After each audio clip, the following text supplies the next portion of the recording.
বৃষ্টির দিনে বাড়িতেই বানালাম একদম রেস্টুরেন্টের মতো এগ চিকেন ফ্রাইড রাইস আর চিলি চিকেন। কী করে বানালাম? প্রথমে আধা ঘন্টার জন্য চালটাকে ভিজিয়ে রাখতে হবে। এটা জিরা কাঠি রাইস, চাইনিজ ফ্রাইড রাইসে এই চালটা ব্যবহার করা হয়। তারপর চিকেনটাকে ম্যারিনেট করবে 1 চামচ ভিনিগার দিয়ে 15 মিনিটের জন্য।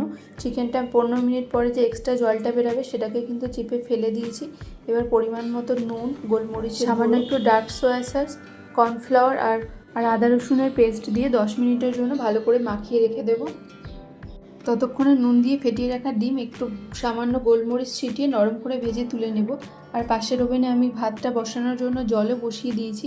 জলটার মধ্যে পরিমাণ মতো নুনটাকে একটু চড়া রেখেছি, সাথে 2 চামচ তেল দিয়ে ভাতটাকে 90% সিদ্ধ করে নামিয়ে নেব। ততক্ষণে চিকেনটাকেও ভাজতে দিয়ে দিয়েছি।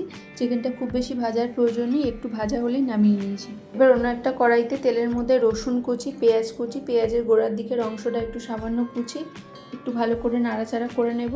খুব বেশি ভাজবো না। তার মধ্যে দিয়ে দেবো বিনস, গাজর আর ক্যাপসিকামটা একটু সামান্য পরিমাণে।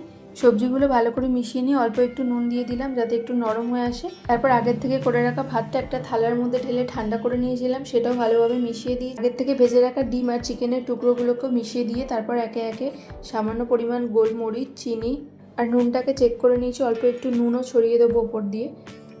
একদম রেস্টুরেন্টের মতো স্বাদ চাইলে এখানে দিয়ে দিতে হবে MSG বা আজিনামোটো, আমি দিলাম না।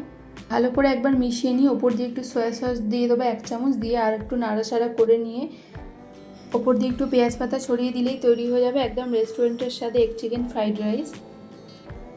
চিলি চিকেনের ভিডিওটা আসছে নেক্সট পার্টে, দেখার জন্য চ্যানেলটাকে সাবস্ক্রাইব করে রেখো আর ভালো লাগলে একটা লাইক করে দিও। বাই।